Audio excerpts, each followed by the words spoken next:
Voilà, mesdames et messieurs, bienvenue. Fait saillant vient de commencer. Nous vous disions un grand merci. Merci beaucoup parce que vous placez votre confiance en nous et nous sommes toujours là pour vous donner les informations vérifiées, vérifiables et plausibles. Nous vous disons un grand merci. Un grand merci parce que du jour au jour, nous sommes en train de voir que les abonnés, vos commentaires, vos messages, suggestions, ça nous va droit au cœur. Merci beaucoup pour cette fidélité et nous vous promettions également de s'améliorer et de vous donner toujours le meilleur de nous parce que nous sommes le potentiel télévision, la passion d'informer sans passion. Un grand merci. Aujourd'hui, je ne suis pas seul. Comme d'habitude, je suis accompagné par Zico au niveau de la régie finale, également Fabrice Nesdek. Et ensemble avec eux, nous allons vous tenir compagnie tout au long de cette émission. Comprenez que notre voix n'est pas bonne. Nous sommes grippés et aussi... Nous sommes aussi en deuil, mais nous sommes toujours là pour vous servir. Alors aujourd'hui, bien que nous avons débuté cette émission l'autre fois avec Jérémy Bonkoma qui nous annonce, je vous annonce que c'est notre invité d'aujourd'hui, Jérémy Bonkoma, l'homme du changement, parce que nous devons épuiser la matière de l'autre fois et commencer une nouvelle thématique aujourd'hui. Et là, c'était plus sur la sécurité, mais aujourd'hui nous allons vraiment marteler sur la constitution de la République démocratique du Congo. Cette constitution qui aujourd'hui, jour pour jour, depuis un certain temps, qui a totalisé 20 ans de son existence. Alors, est-ce qu'il faudrait changer cette constitution ou la réviser? Nous allons en parler tout au long de cette émission avec Jérémy Bonkoma et nous allons également toucher les dialogues intercongolais. Ça s'effloute un peu, les chemins par rapport... Il y a d'autres personnes qui se disent dialogue, c'est inopportun. D'autres personnes se disent les dialogues, c'est le chemin par lequel sortira ces pays dans le gouffre pour que nous puissions avoir la paix et une paix durable. Nous allons en parler avec Jérémy Bonkoma. Mais avant de commencer, Jérémy Bonkoma, bienvenue à vous. Merci, M. Tony Mac, journaliste intelligent. Merci, téléspectateurs, la République démocratique du Congo.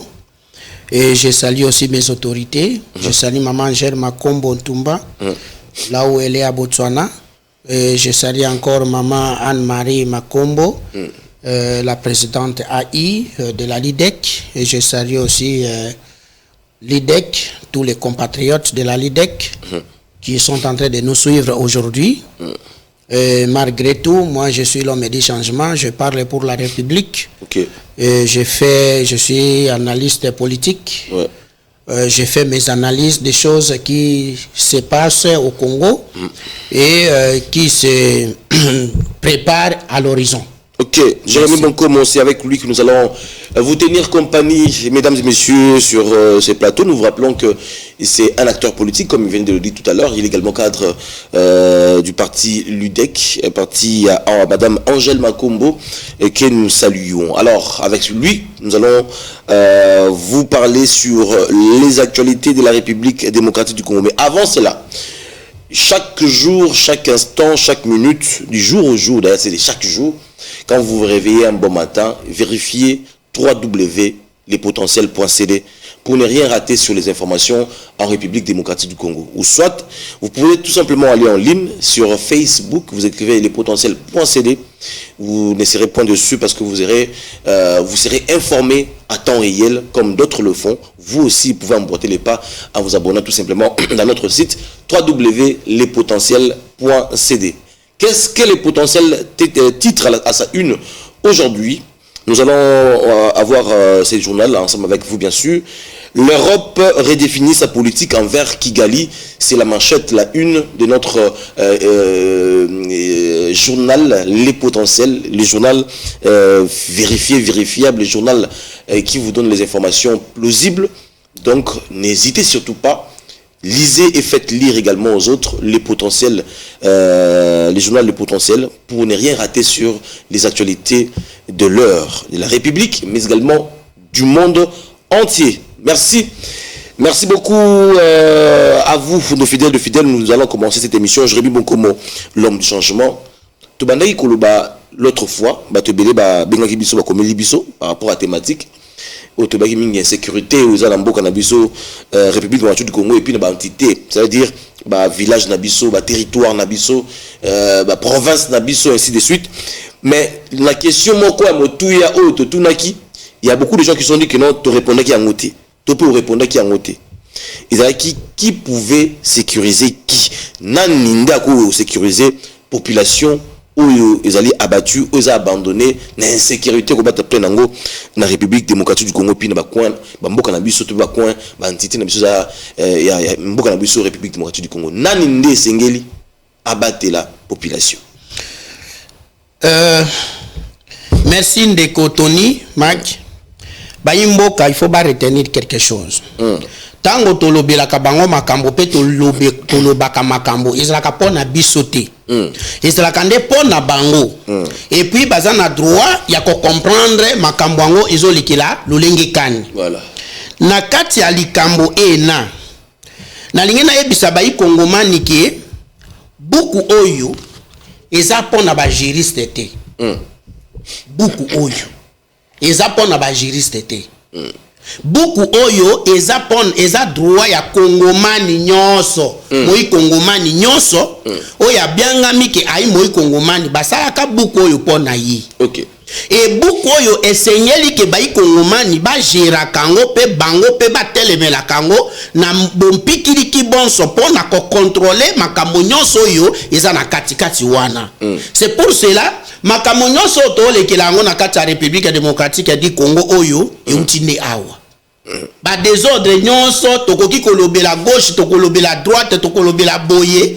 nyonso euti awa na désordre na transition makambo nyonso euti awa c'est pour cela eloko oyo tokoya na mokonza mosusu pona kolobela est-ce que il faut to dissoudre yango ou bien to réviser yango ou soit to ça la constitution mosusu wana to kolobelango pona kolobelango e banani yango bakosala OK alors pona ko sécuriser nanyango asengeli ko sécuriser eza pe mokonza mosusu ya likambo oyo biso to yeli pe lelo parce que to yoka ba makambo ya ba dialogue e ko salama siko dialogue soki ezo ko salama soki ba ko programmer que non il faut ba dialoguer il faut ba sala boye na boye ba ko dialoguer bana nyango ba ko organiser dialogue wana siko il faut toye ba ke dialogue wana ko sala organiser na ba nani quant à moi qui peut sécuriser voilà c'est ça la question tozana Mobeko Likonji o eza journal officiel eza na article nango 91 papa journaliste okoki kotangela biso nano article 91 balobi nini mikana okotangela biso wana toyoka nano article 91 paragraphe 2 du gouvernement article 91 le gouvernement définit en concertation avec le président de la République la politique de la nation et en assumant la responsabilité. Le gouvernement conduit la politique de la nation. La défense, la sécurité et les affaires étrangères sont des domaines de collaboration entre le président de la République et les gouvernements. OK. Tosukana nota wana na. Siko toyoki wana nanya sengeli ko sécuriser population. Ils a gouvernement. Siko lelo soki to lobela ba insécurité o ngana lobaka ke na Congo ba insécurité ezalaka te ezalaka nde ba club soki tozo lobela ka point ya insécurité nanya nga za mesure ya ko sécuriser batu te eza nini eza gouvernement donc moto a ko sécuriser biso c'est le gouvernement d'accord nde moto yo asengeli a sécuriser biso gouvernement wana kende lisusu papa. Le gouvernement dispose de l'administration publique, de forces armées, de la police nationale et des services de sécurité. Le gouvernement est responsable devant l'Assemblée nationale dans les conditions prévues aux articles 90, 100, 146 et 147. Une ordonnance délibérée à Conseil des ministres fixe l'organisation, le fonctionnement du gouvernement et les modalités de collaboration entre le président de la République et les gouvernements ainsi qu'entre les membres du gouvernement. Merci. C'est pour cela bayi kongomane basi ba comprendre sikoyo que oyo nyonso to subir lokola ba insécurité oyo nyonso to subir lokola ba problème na République démocratique du Congo eza problème oyo eza lié na gouvernement. Est-ce que le gouvernement peut sécuriser comme il se doit sa population aujourd'hui? Mais est-ce que le gouvernement est-ce que le gouvernement doit sécuriser? Gouvernement démissionnaire. La raison pour laquelle point il y a gouvernement na golingato solo lelango na point oyo ya ba dialogue oyo ko se pointer à l'horizon. Parce que les autres kondima dialogue. Toza biso nyonso d'accord pour na dialogue. Yo lingo tra dialogue mbamoko. Non, tokokota dialogue mbala moko te. Avant to dialogue wana nga lingi to si sélection na mukunzi oyo poto kota na sujet na biso normal. C'est pour cela na lobby gouvernement ne moto ya zo sécuriser population. Gouvernement ngoni ki a sécuriser population comme il se doit. Ata na secteur moko te. Secteur ata moko te. OK. Oyo gouvernement azo assurer sécurité ya population.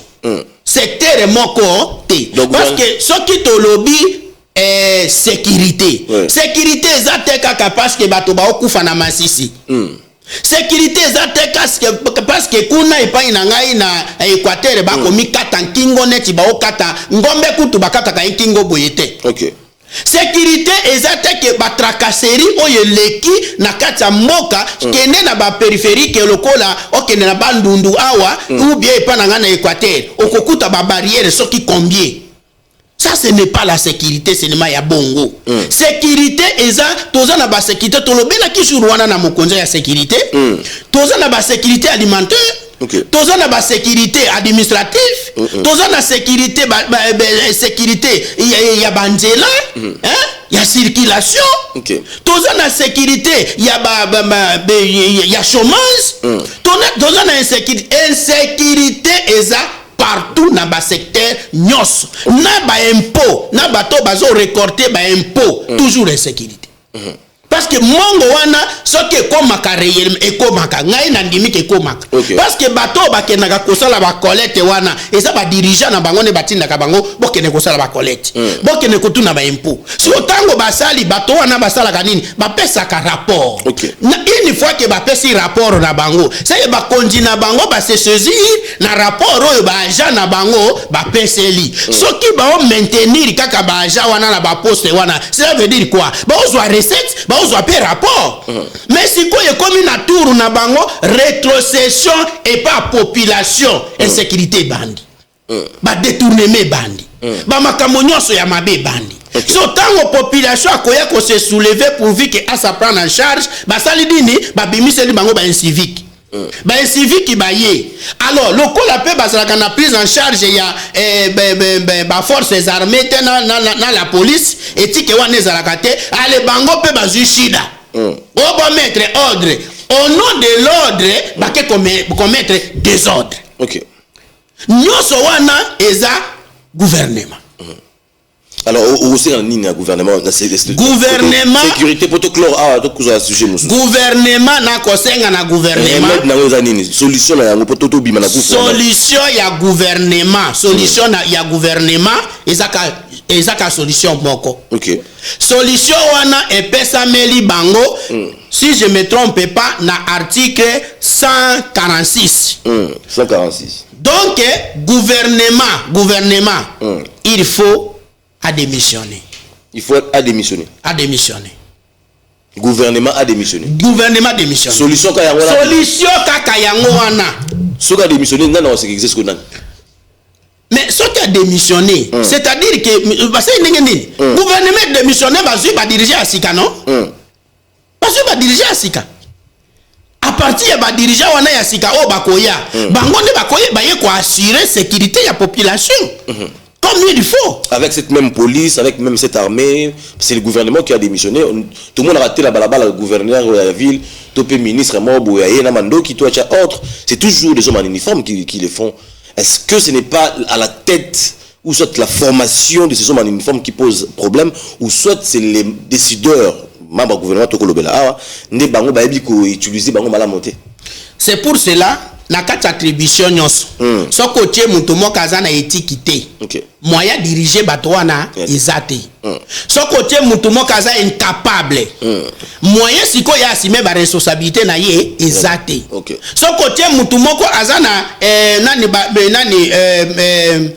o babenga nini éthique politique na bango ya zakaka wana lobi conquête de pouvoir ya sitakaka conquête na conservation mais gouvernance ayebi yango te mutu wana soko tiki ye na esika wana akoyeba ko diriger yango te c'est pour cela lokola ya akoyeba ko diriger yango te ba diriger bazo kende na place wana baza na contrôle te baza siko na suivi te comme bango ba na contrôle te ba na suivi te qu'est-ce qu'il faut faire bango moko be ba komi ko s'en prendre en charge place oyebisa bango bosuka bango ba déborder tango ya ko tuna bango bango bo déborder kuna ndenge nini ba juka mwa kanyaka ba pesi ye abokondi awezala kaka bongo pe azui mokila angumbi ezakane bongo asarichir ako assumer responsabilité ndenge nini donc système mais obébisa système.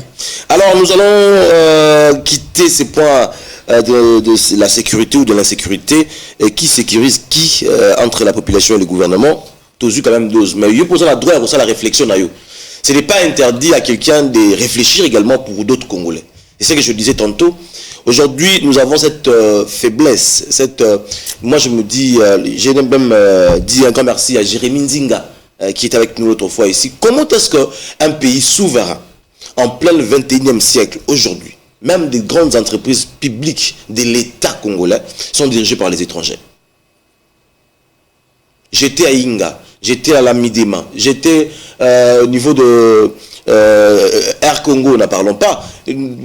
Plusieurs entreprises de l'État aujourd'hui, des transformations, même à Luka. Vous allez là-bas, vous allez trouver des gens qui décident, ce sont des blancs. Et les Congolais que nous sommes quand les équitants, hein, vous touchez des petits trucs là, mais des grands décideurs, ces gens qui sont en train de prendre de grandes décisions, ce sont les étrangers. Est-ce qu'il n'y a pas des Africains, des Congolais, capables de gérer des grandes entreprises qui sont de nôtres? Qu'est-ce qui nous pousse? Et parfois, on est dans la discrimination. Il y a eu des grands philosophes, des grands docteurs dans ce monde, influencent le monde, qui sont des Africains. Que faites-nous, Africains, aujourd'hui, toi et moi? Qu'est-ce qu'on fait pour notre pays? Ça, on en parlera prochainement. Non, mais non, on en parlera prochainement. Je sais pourquoi je dis ça. On en parlera. Mais au fond, il y a déjà une émission. Qu'est-ce que c'est? Mais ça question. Juste. Réflexion. Oui, esa question. Aux invités, non? Oui. Otuni banani. Ba kolo question bazali. Ngande mandataire na bango. Il faut na répondre na place na bango. Bon, oui. Naza mandataire na bango, bango ne batindi ngai, Jérémy Bonkomolo me dit changement, mandataire du peuple, porte-parole international kende ko lobila biso. Bon. Mituna nyoso ekoya na ko kolekisa ngo te. D'accord. Nandindi akoleka te. D'accord. Olobi ba institution publique ya l'état, ba dirigeants, ba décideurs bazakuna na kati, ce sont des expatriés et puis les étrangers. Oui. Est-ce que koko yebisanga institution moko ya l'état oyo eza fondé par l'état ou soit bazo salango par les partenariats? So moto soki aye na eloko na ye lokola yo sali le potentiel aw alors le potentiel ba pesi yo balobi nani tonimak gérer na no potentiel wana yokolo potentiel oza kolo potentiel te oza congolais quand même oza congolais mais oza kolo potentiel te oza na moto yazo gérer yo moto yazo diriger yo aza na autorité aza na droit ya ko révoquer yo pe ko longola yo. Effectivement. La raison pour laquelle eloko ezoboma société ya Congo eza mauvaise de gouvernance. Gouvernement congolais c'est démissionnaire. Et aujourd'hui je suis venu pour déclarer leur démission officielle. Que gouvernement congolais qui démissionne parce qu'ils sont des incapables. Ils n'arrivent pas à assurer la sécurité de la population. Yango na loba ki ba sécurité waneza même misala ko pe sa population misala ezate. Voilà. Bato wana bayaka na misala baza na bango, ce sont leurs entreprises. Maintenant ni congolais na Congo basala kaneti partenariat ba foute la kepa na bango. Si ko tango ba ko engager ba imbo congomani, il faut que ba faire souffrir bango parce que les autorités il y a suprême de l'état.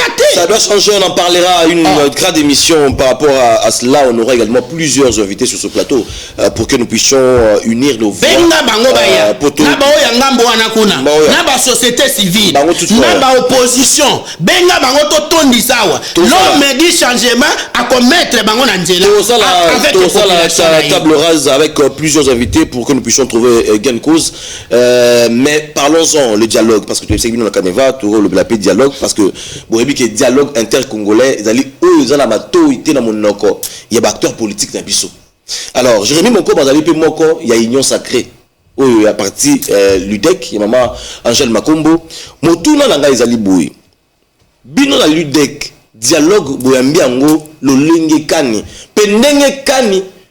Boko mone la dialogue ango. Est-ce que vous êtes pour ces dialogues? Boyambi ango ndenge nini? Est-ce que vous êtes pour ces dialogues aujourd'hui en République démocratique du Congo? Merci de Kotoni. Nakoyebisa ba imboka ke awa na mukoya lelo ndenge na telemi devant micro ya l'effet saillant na yete lokola cadre ya l'IDEC ni communicateur ya union sacrée. OK. Parce que kuna hiérarchie wana nazana bakonzi na ngai soki bayebisi ngai kende kosala boye na ko respecter l'une des conduites na bango. OK. Nde sikoyo na koya kosakola ndongo bana na emononeli na bango. Okay. Mais pour aujourd'hui na ye awa na recommandation ya peuple. Peuple ne ba recommander nga balobi étant que un analyste politique okay. et puis un leader politique que je suis nazo défendre Lukunga, nazo défendre Équateur ingende en particulier. Okay. Alors batouana bayebisi ngai boye balobi dialogue dialogue eza constitution eza constitutionnel eza na kati ya mobeko likundi tokoki jamais ko éviter yango. OK. Kasi eza na ba préalable ba préalable ya dialogue eza nini d'abord bolobi dialogue intercongolaise. Est-ce que les organisateurs ya dialogue bazwaki temps ya ko faire enrôler ou bien ko recenser ba congolais na kati? Parce que dialogue wana ekozana nani na même gouvernement toza nango. Okay. Mais gouvernement toza nango lelo ngai na ye ko funda gouvernement wana na ye ko funda bango et pas population. Gouvernement ya lelo kaka bango ne to komona bango na kati ya dialogue. Or tobani na assemblée nationale na Sénat ce sont les démissionnaires. Parce que bango mobeko likundi oyo toza nango ngai na yo awa epesi ndingisa ke bango ne bato ba contrôler ba institution bango ne bato ba contrôler gouvernement. Okay. Bango ne bato ba contrôler fonctionnement de l'État. Eza assemblée nationale. Okay. Mais comment lelo toza na gouvernement démissionnaire? Gouvernement est incapable. Papa nangai. Zela. J'aime beaucoup. Excusez. Oko potana na écriture parce que ngai moko iboke za malamu te. Na senga ki ba komela ngai. Naza na makambo yo na lobeli awa na dialogue. Okay. Et puis ba cause principale oyo esengeli ba ligne de conduite esengeli to tenir yango compte na dialogue et puis tokoya awa na conclusion tokoya na conclusion na kanisi ke ezamu amulai mais il faut ba imboka ba yeba toki na pesi yo omeka kotangi la biso ba préalable za na kati voilà. Bongo ba imboka ba comprendre bien. Voilà pour la dialogue awa. Pour la dialogue. Ah, pour dialoguer, il y a les préalables. Déclaration de la démission du gouvernement central, déclaration de la dissolution de 2 chambres du Parlement, et aussi il y a maintenant le cause principale. Bon, la première des causes, j'ai vu ici, c'est la crise politique et administrative, le manque d'une vraie politique économique, manque d'un programme du développement pour le pays, excès de vol, de détournement des biens publics, les tribalismes et le gouvernement de compte à rendre, l'incapabilité d'assurer les sécurités de la population, incapacité de créer les emplois pour la population, incapacité de contrôler les gouvernements provinciaux et territoriaux, manque de leadership, manque de vision et de développement de son pays, incapacité de donner le travail à la jeunesse congolaise, incapacité de réformer l'armée et d'assurer une bonne recrutement de nos militaires, incapacité d'assurer une bonne formation de nos militaires, manque de la bonne gestion logistique, donc gestion logistique pour l'armée, non-respect de la loi, des accords signés et en conclusion, proposition du changement de la Constitution pour avoir un Congo meilleur meilleur que tout est à refaire parce que le Congo mérite mieux. Le peuple, vous devez apprendre à s'apprendre en charge. Le peuple doit savoir s'apprendre en charge. Nous voulons voir un Congo uni pour son développement intégral. Jérémy Bonkom qui a un large, c'est-à-dire malobaye qui a mais yo tangi singa yango to boité parce que yo za journaliste soki na tangi yango epai na ngai ekoleka lolenge mosusu yo za journaliste na yebisi yo boyi tata mokonja ekolo pourvu que a provoqué dialogue na kata mboko yo il faut à respecter ba norme yo uti kotanga mawo soki a respecter yango te ba kosala kaka déshabiller Saint-Pierre pour habiller Saint-Joseph. Lelo yo tomonaki Saint-Pierre ne motatambolaki azaki disciple à Jésus. Même lelo toza na grand prophète des nations oyo babengi kombo Paul, Saül. Bango nyonso baza na même langage. C'est pour cela, ce qui dialogue pourvu que esalema normal, mais dialogue ya kitoko, d'abord à la tête du gouvernement, batoana nyonso bazana katsa gouvernement, bakene mupanzi. Ce qui bake mupanzi, nde na sima wana toye kokota recensement, ya koyeba les véritables Congolais.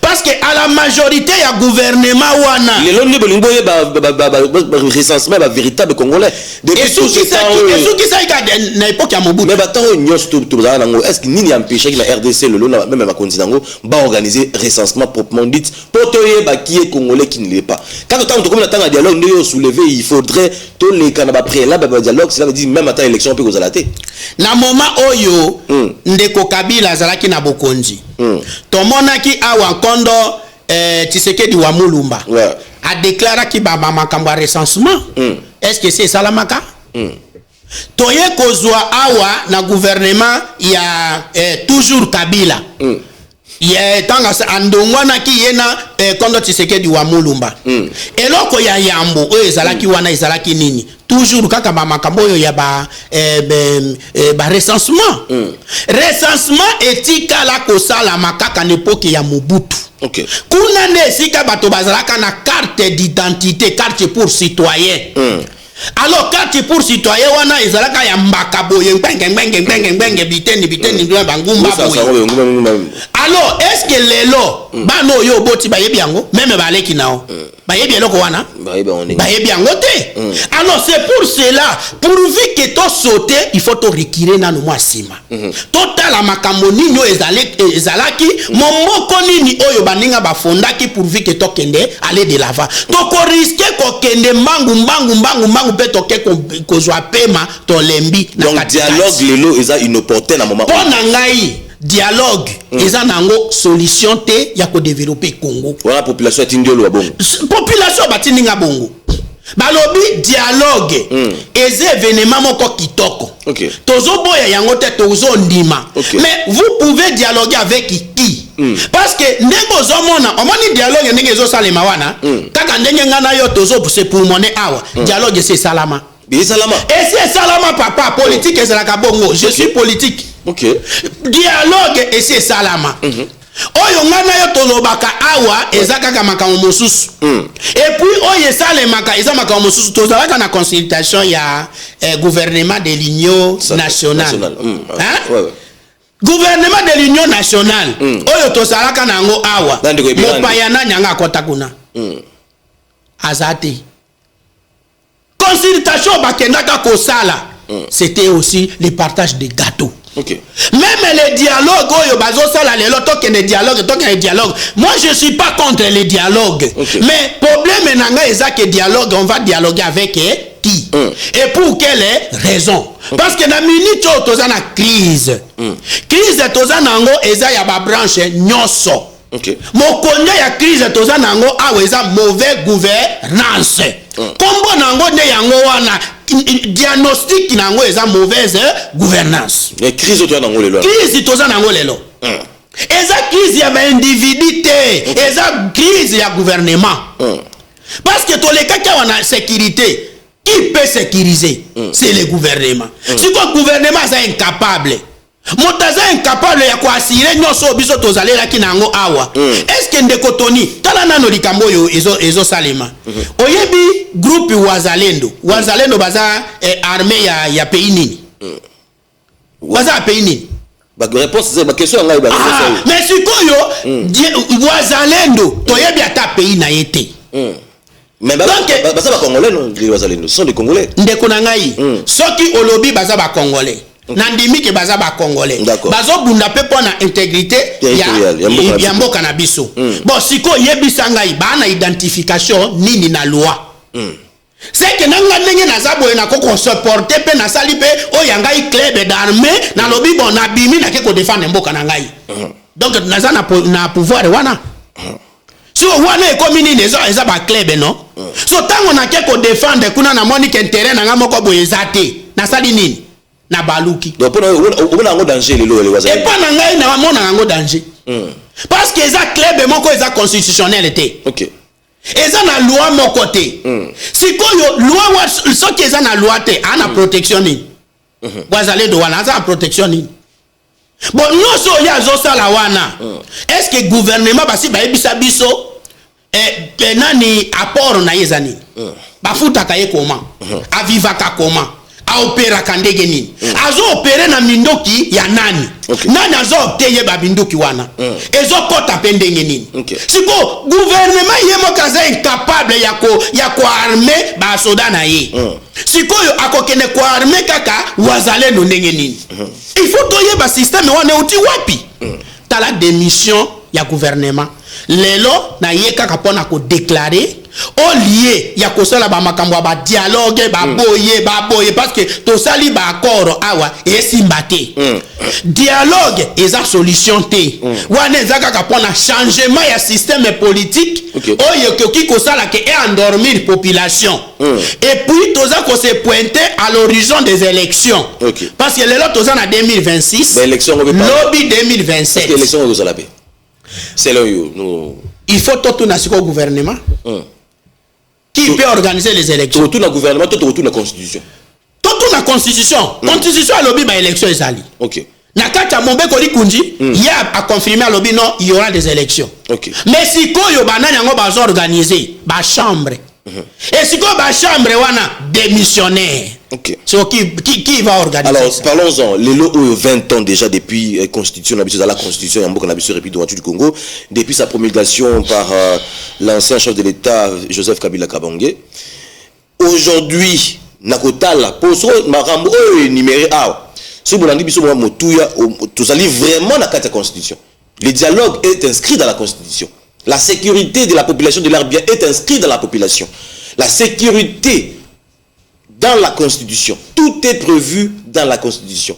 Baba Nyango Mobeko Mokunzi, c'est ça? Mobeko Likunzi. Voilà, donc vous comprenez, Mobeko Likunzi, c'est-à-dire En réalité, ils allaient le règlement d'ordre intérieur na biso. Voilà. Le Congolais n'y surtout. Okay. Voilà. Ils ont quoi autre un code pénal. Donc mutujo sabi que non code pénal de Araboui, nous faisons attendre liberté, na ko na peine boui. Déjà il y a des questions qui se posent. La première des questions, aujourd'hui si on prend la majorité des Congolais, des jeunes Congolais à partir des 18 ans, alors tout ce qu'on a 18 ans, quand il a majeur, il va voter dans le pays. À partir de 18 ans, est-ce qu'il y a des jeunes Congolais, même des étudiants aujourd'hui, qui connaissent même la quintessence de cette livre qu'on appelle la Constitution de la République? Est-ce que les jeunes Abisso, des fils qui ont paragraphe, il y a Liboso, préalable même à Liboso, il y a la Constitution d'Abisso? Est-ce que nous, bien sûr, je me mets dedans, je suis journaliste, je suis communicologue, il faut communiquer, informer. Est-ce que notre gouvernement, notre institution compétente, est-ce que va communiquer suffisamment pour former les jeunes, la population sur la Constitution? Apparemment, la Constitution, comment et là, il y a jeune, il y a homme politique. Non, slogan.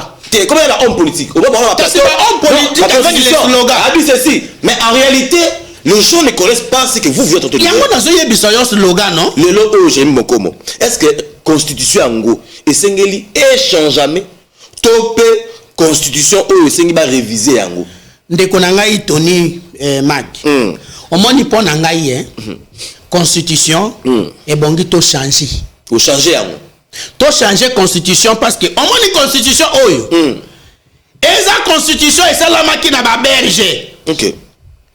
Berger nde batika biso Constitution oyo. Et berger tango basala ki Constitution oyo bayebaki bisika nino bango babatama pona kokonja lisusu Congo. Livre européen dans le monde n'était. Naso yebisa yo. Autant na ngo la biso la problème. Moi biloko mike. On comprend. Même code pénal oyo yeki na munene. Mais oui, code pénal na munene bakasi. Code pénal mo ikaza munene ya moke. Livre eza mopandi na yo awa aleki na munene. Oh ko tunwe munene. Bosko ko tangite bon autant. Alors, eloko ezo bobamba ikongomani nde yango wana. Batiki ba politika. Ba politique ce sont des philosophes. Bango bakendaka komanyola makambo eza ba intérêt na bango. Et puis ba se couvrir. Ce sont comme les pasteurs du Congo aujourd'hui. Balukaka ba verset biblique ezo protéger bango dans mabe na bango, la bosoto na bango. Allez ba yebisi ba chrétien balobi laissez les enfants les serviteurs de Dieu que Dieu lui-même lui juge. Nzama ko juger batomi balete, a ko juger ka moto moko. Ni pasteur ni quoi que ce soit bino na so bolika na même justice. Yango wana zomona République démocratique du Congo, population oyo bino bozoti na ngai ke na ya kolobela bino makambo oyo, vous devez s'en prendre en charge. Boye baka droit na bino. Constitution oyo il faut to changer yango. To longo la constitution o ba berge batikela biso, o ba politique basala biso to sa la constitution na ndenge na biso. Ndenge nini biso to zalaka na langue officielle na biso te. Na langue administrative na biso to za na ngote. Nyoso to adopta. Pourquoi? Parce que ba imposer biso système moko boye na kata constitution. Alors constitution oyo esibi ba révision. Et si biro yo kaka article modification article modifié et c'est sibiri ba réparation. Alors et kobi sikoyo ne tokwesa yango mobimba bongo tozwa oyo yasika. Tozwa yasika bongo oyo yasika wana eye balolenge kani ya kotambwisa na biso tolembi biloko bilamba ya kala ekomi kobimisa bankusu. Tolata sikoyo bokoto ya sika o eza ya pembe soki toboni litondo mambe na yango nde na place wana ndekotoni. C'est pour cela nga na lobby que to pratiquer loko yo ya ke de gouvernement oyo ba démissionner ba ça la recensement. Donc quant à moi je suis pour référendum. Donc à moins que toi qu'il y ait un référendum, que toi qu'il y ait na dialogue. Parce que dialogue entre les politiciens, qu'on partager gâteau. Population qu'on se retrouver et l'autre côté. Tu as chuté à considérer une parole dans poto. Population qu'on se retrouver de l'autre côté. Mais ceux qui toquent à un référendum, à partir ya kuna ne tokoye balolenge nini to pour recenser qui est vrai Congolais. Parce que la majorité du gouvernement, c'est ce bateau qui a une double nationalité. Ce bateau qui a une double nationalité, c'est un ministre. Azo soit ma grande décision. Mais l'Ibek on a vu sur la constitution, monsieur prévoir après Makamboa dans la Katia. Mais à prévoir Makamboa n'a beaucoup qui jamais qu'on soit montaza double nationalité. Bon ben ça y est institution le col ba ministère, bon ben c'est institution le col ba entreprise. Il faut pas penser une ba société. Hein? À quoi qui gérer société, mais à quoi qui gérer ba organe décideur était. Hein? Montaza la double nationalité président assemblée. Motaza double nationalité, ce qui est BBC Kanini, porte-parole. Est-ce que c'est normal? Population a gardé Nini, ou a Tindio Aleloyo, pour la constitution ou Yambo Kalabiso. Aujourd'hui, qu'est-ce que cette population peut retenir du passage de Jérémy Bokomo sur ce plateau de faits saillants, surtout par rapport à la constitution de la République? Et là, il y a Liboso, population, Bazo Senga. To changer constitution. D'accord. Et là quoi liboso parce que constitution oyo et subir ba modification.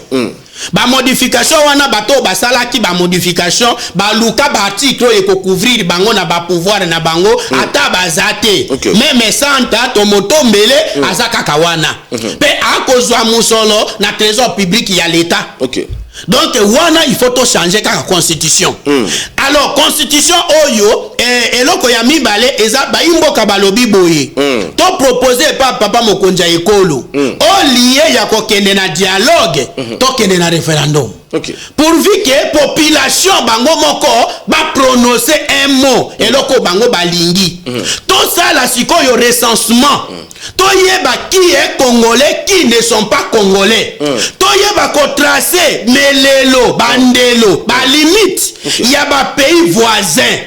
Toyeba sikoyo ko zoua charge, to identifier ba société oyeza ya ba vrai congolais, eza ba société nini. Et ba société eza ba congolais eza ba société nini. Pourvu que ba société wana ba futa ba impôt etonga mboka na biso et développer mboka na biso. Mais ba distraction il y a un dialogue, combien de dialogues ça les mis dans beaucoup et bien mal solution nini. Alors dialogue en tout cas ils ont constitutionnel to kobo yangote ce qui est to kota mais qui peut entrer parce que biso population to zaka toujours libanda kaka mango moko ba kota ka yango na oyo biso que dialogue c'est salama oyo ba kosala wana eza ba formalité mais la dialogue eza oyo baza kosala ba consultation na butu yango de dialogue ba osala. C'est pour cela batika ba distraction ezanga tina to kende na référendum comme ça to yeba ndenge nini ya ko changer constitution to yeba ndenge nini ya ko réviser ba makambo nyonso oyetika. Merci beaucoup Jérémy Bonkomo, un réel plaisir de vous recevoir toujours sur ce plateau.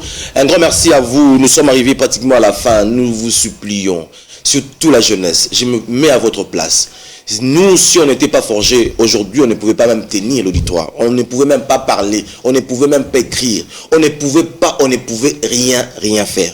Nous ne sommes pas des chauffeurs, non plus de coiffeurs.